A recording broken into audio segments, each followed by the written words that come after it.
Le président Erdogan parle, ça y est, d'un attentat et il parle également d'un kamikaze syrien qui serait né en 1988. Écoutez, c'est ce que le président Erdogan a dit. Donc, il laisse cette thèse comme quoi c'est un Syrien, donc que ça ne soit pas un Turc, mais il ne va pas dans le détail. Il ne dit pas s'il considère que c'est un djihadiste ou si c'est une faction kurde, par exemple, parce qu'on sait très bien que la Turquie est en guerre avec les factions kurdes et que la guerre s'est réenflammée dans l'est du pays.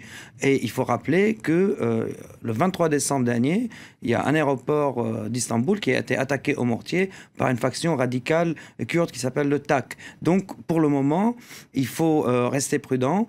Le mode opératoire, ça va viser des touristes, laisse penser que c'est plutôt donc, les djihadistes de l'État islamique, mais même dans ce qu'il a dit, donc le président Erdogan, il laisse un certain flou parce qu'on ne sait pas qui serait donc ce Syrien qui s'est fait exploser. À quelle faction il appartiendrait?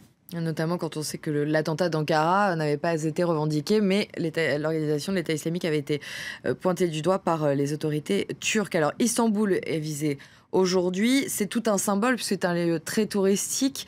Les autorités pointent une nouvelle fois du doigt l'organisation de l'État islamique. Est-ce que le pays est devenu la nouvelle cible finalement, ou la cible prioritaire, si je puis dire, de l'organisation de l'État islamique? Donc, comme vous l'avez très bien dit, pour le moment, donc, le I n'a revendiqué aucune action en Turquie, même les opérations ou les attaques terroristes qui lui ont été attribuées par les autorités turques. Mais est-ce que la Turquie est une cible? Bien sûr, elle est une cible.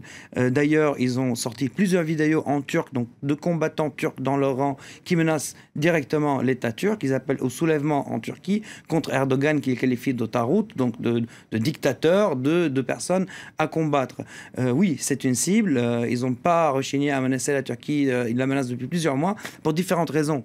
Parce que la Turquie est partie prenante dans la coalition anti-djihadiste qui se noue aujourd'hui. Parce que la Turquie a complètement fermé sa frontière pour les djihadistes. Avant, ils avaient une certaine facilité de passage, ne serait-ce que pour avoir des soins médicaux ou pour partir un peu en Turquie et après revenir. Aujourd'hui, c'est terminé. Tout ça est terminé. Sans oublier que l'armée turque a une caserne au nord de Mossoul, donc dans la zone contrôlée par les Peshmerga, parce qu'il y a de très bonnes relations entre le Kurdistan et l'État turc, et que cette caserne a été visée au moins 2 fois par des bombardements de l'État islamique dans les dernières semaines. Donc, c'est prévisible. La Turquie est une cible parce qu'elle est partie prenante, encore une fois, de la coalition et parce qu'elle combat les djihadistes malgré tout ce qu'on peut entendre dans les médias ou ailleurs.